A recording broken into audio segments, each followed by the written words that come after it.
Good evening साथियों। आज हमारा टॉपिक होगा हिंदी में संज्ञा।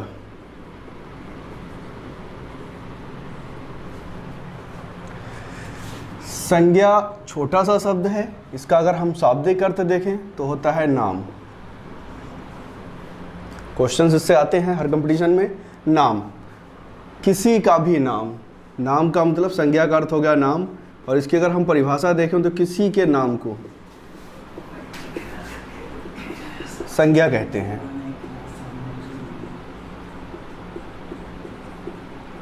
किसी के नाम से मतलब है चाहे वह व्यक्ति का नाम हो, वस्तु का नाम हो, स्थान का नाम हो, भाव का नाम हो, गुण का नाम हो, चाहे किसी भी चीज़ का नाम हो, वो हमारा क्या कहलाएगा? संज्ञा। ये तो संज्ञा की परिभाषा हो गई। तो किसी के भी नाम को संज्ञा कहते हैं। किसी व्यक्ति, वस्तु, स्थान, भाव, गुण आदि कुछ भी हो, किसी का भी नाम हो वो संज्ञा कहलाएगा। तो अब हम संज्ञा की तो हो गई परिभाषा। जैसे अगर व्यक्ति के नाम में ले लें, हम मोहन ले लिया हमने। वस्तु के नाम में आप पुस्तक ले सकते हैं उदाहरण के तौर पे। स्थान के नाम में बरेली ले सकते हैं। भाव का नाम बुढ़ापा ले सकते हैं आप। गुण में मिठास, खटास कुछ भी ले लें आप, ये सब गुण ही होते हैं। तो ये आप व्यक्ति का नाम, चाहे मोहन के अलावा आप कोई सोहन ले लें, कुछ भी नाम ले लें। पुस्तकें बहुत, ये पुस्तक है आपका वस्तु के नाम में है। वस्तुएं बहुत सी होती हैं, कुछ भी ले लें, बस सारी की सारी वस्तुएं, किसी का भी नाम हो, क्या होगा? संज्ञा।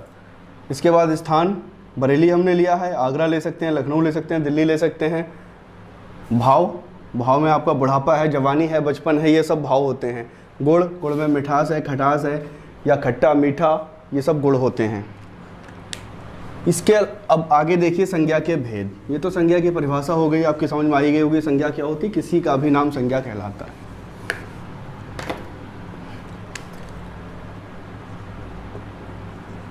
संज्ञा के भेद। सामान्य तौर पर संज्ञा के 5 भेद होते हैं। व्यक्तिवाचक संज्ञा,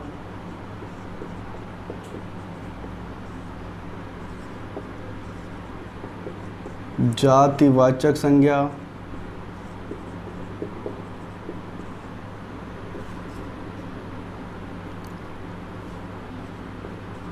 पदार्थ या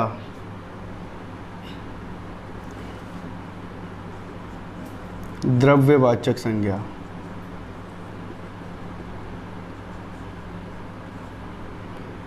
नंबर 4 समूह या समुदायवाचक संज्ञा। नंबर 5 आपका हो जाएगा भाववाचक संज्ञा।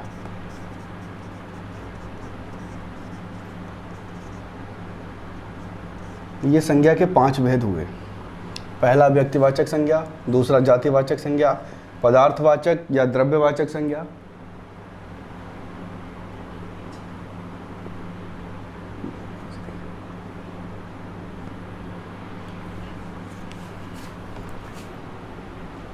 पांचवा आपका आएगा भाववाचक संज्ञा। नीचे दिख नहीं रहा है, ऊपर देख लीजिए इसे। यहाँ तक तो दिख रहा होगा सबको। अब बात कर रहे हैं पदार्थवाचक या द्रव्यवाचक, समूहवाचक या समुदायवाचक, और पांचवा है आपका भाववाचक। ये पांचों हमने भेद लिख दिए हैं, इनके बारे में भी चर्चा करेंगे। तो सबसे पहले आपको ये ध्यान रखना, संज्ञा के कितने भेद होते हैं? 5। व्यक्तिवाचक संज्ञा, जातिवाचक संज्ञा, पदार्थवाचक संज्ञा, समूहवाचक संज्ञा और भाववाचक संज्ञा। तो सबसे पहले हम व्यक्तिवाचक संज्ञा पर चर्चा करेंगे। व्यक्ति विशेष का बोध कराने वाले शब्द।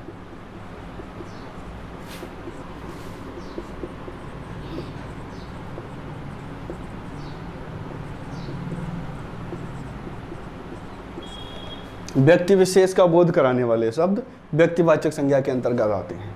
अब व्यक्ति का मतलब जैसे किसी के निजी बारे में कह दिया जाए। जैसे हमने कोई भी नाम लिया, हमने रमेश ले लिया, हमने राधा ले लिया, किसी एक के बारे में कहा जा रहा है, किसी व्यक्ति के बारे में बताया जा रहा है। हमने यहाँ लखनऊ ले लिया, स्थान का नाम हो गया। हमने यहाँ रामायण ले लिया, पुस्तक का नाम हो गया ये।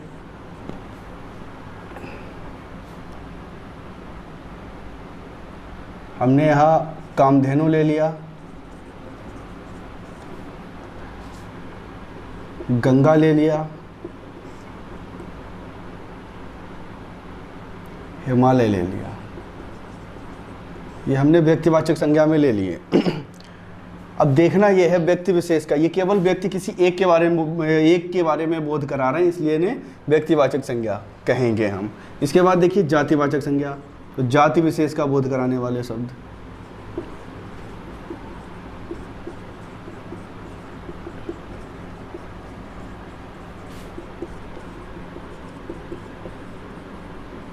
जाति विशेष का बोध कराने वाले शब्द, जैसे अब देखिए इन दोनों का हम तुलनात्मक तरीके से देखेंगे। यहाँ हमने व्यक्तिवाचक में रमेश लिया, तो यहाँ अगर हम लड़का लिख दें, रमेश अगर कोई लड़का है तो पूरा एक लड़के की जाति हो गई, उसमें रमेश, सुरेश, महेश, मोहन, सोहन जो भी हैं सब आ जाएंगे, तो ये जातिवाचक संज्ञा में आ जाएगा।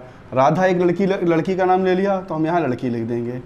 अब लड़कियों में राधा है, सीता है, गीता है, बाकी जितने भी हैं सब आ जाएंगे। लखनऊ एक नगर का नाम था, अगर हम यहाँ नगर लिख दें तो नगर आपका जातिवाचक है, और किसी नगर का एक पर्सनल नाम ले लिया जाए, अलग से नाम ले लिया जाए, तो वो आपका हो जाएगा व्यक्तिवाचक।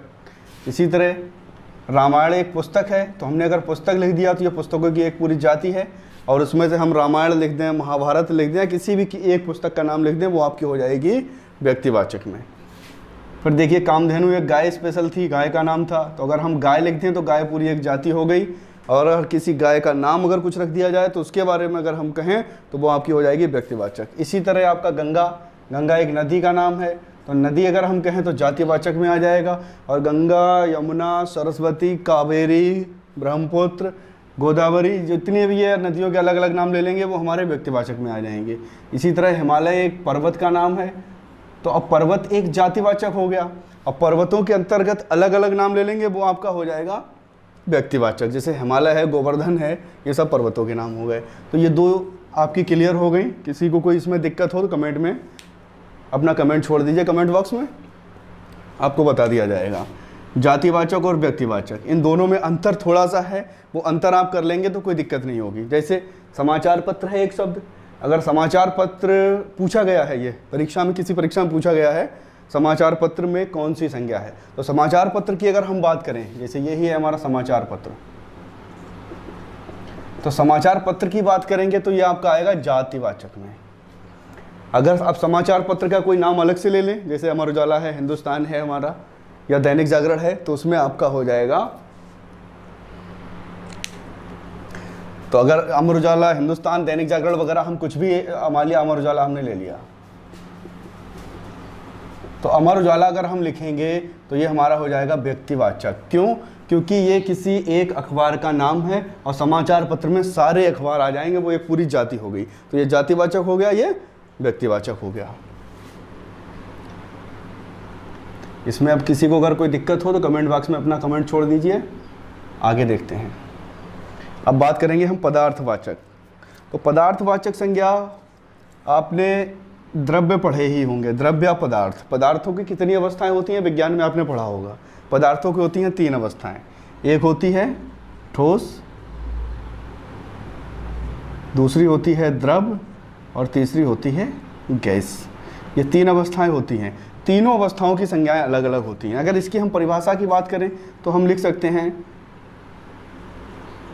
पदार्थ या द्रव्य का बोध कराने वाले शब्द।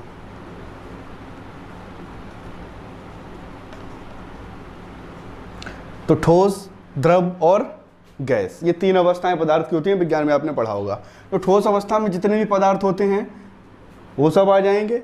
जैसे हमने लोहा ले लिया, लोहा आपका ठोस है, तांबा ले लिया, चांदी ले ली, सोना ले लिया, ये सब ठोस अवस्थाओं में ही पाए जाते हैं। इसके अलावा पदार्थ में मिट्टी भी है, मिट्टी भी ठोस अवस्था में ही पाई जाती है। बात करते हैं द्रव। तो द्रव अवस्था में आपको पता ही है, द्रव जो लिक्विड होता है, जो तरल अवस्था होती है उसे द्रव कहते हैं।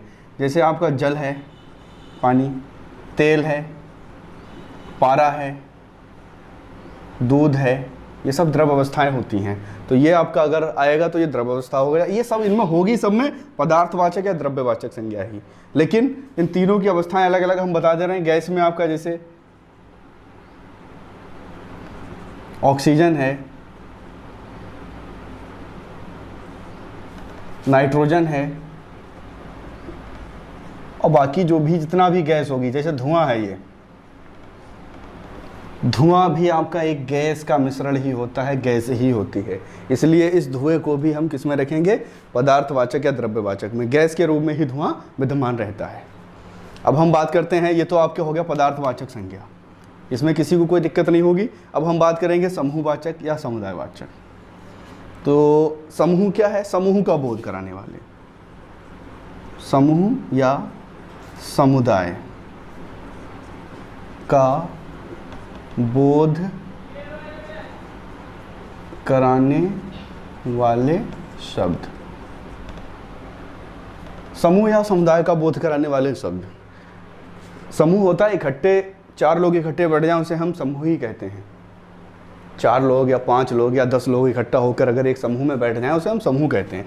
तो इसमें देखिए, जो ऐसे संज्ञा शब्द जो समूह विशेष का बोध कराते हैं, आपके समूहवाचक या समुदायवाचक संज्ञा कहलाते हैं। जैसे कक्षा है, कोई क्लास जिसे बोलते हैं, एक समूह के ही रूप में बैठी होती है, उसमें आपके हर वर्ग के हर तरह के लोग होते हैं। इसी तरह वर्ग देखिए, वर्ग भी एक समूह ही होता है। परिवार भी एक समूह होता है। सभा समूह, समिति, ये सब समूह ही होते हैं। तो ये सब आपके किस में आएंगे? नीचे वाला सबको दिख रहा है, ये सब आपके आएंगे समूहवाचक या समुदायवाचक संज्ञा में। तो इसमें भी किसी को कोई दिक्कत नहीं होनी चाहिए। अब इसका स्क्रीनशॉट ले लीजिए या इसे आप नोट कर लीजिए। फिर 5वां प्रकार हमारा बचा है भाववाचक, उसके बारे में अभी चर्चा करेंगे। स्क्रीनशॉट ले लिया होगा।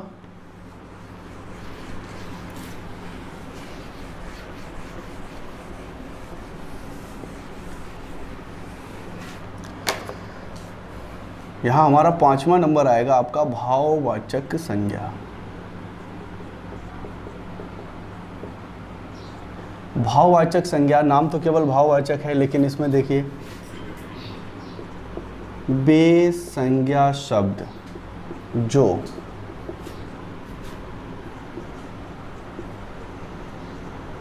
किसी भाव, गुण आदि का बोध कराते हैं।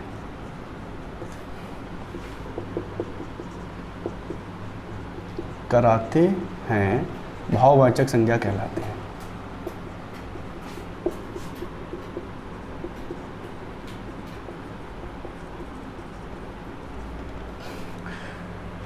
जैसे उदाहरण के तौर पे आप देख लीजिए, जैसे हमने आपको इससे पहले बताया था, जैसे बुढ़ापा है, एक भाव ही है बुढ़ापे का। जवानी है, एक भाव है। बचपन है,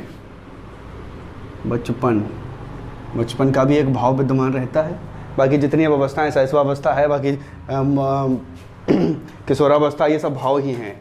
तो ये आपके क्या हो गए? भाववाचक संज्ञा। इसी तरह आपका मान लिया गीला है, सूखा है, ये सब गुण हैं, भाव ही हैं। ये भी गीला, सूखा है, नरम है, कठोर है, ये सारे के सारे आपके भाव में आ जाएंगे। ये वाला जो शब्द है वो पूछा गया था बचपन में कौन सी संज्ञा है। तो बचपन, इसी तरह जब बचपन में पूछ सकते हैं, जवानी में भी पूछ सकते हैं, बुढ़ापे में भी पूछ सकते हैं। मिठास, खटास आदि सारे के सारे आपके भाववाचक संज्ञा के उदाहरण हैं। संज्ञा आपकी पूरी हुई। किसी को कुछ पूछना हो तो कमेंट बॉक्स में अपना कमेंट छोड़ देना। आज के लिए इतना ही, धन्यवाद।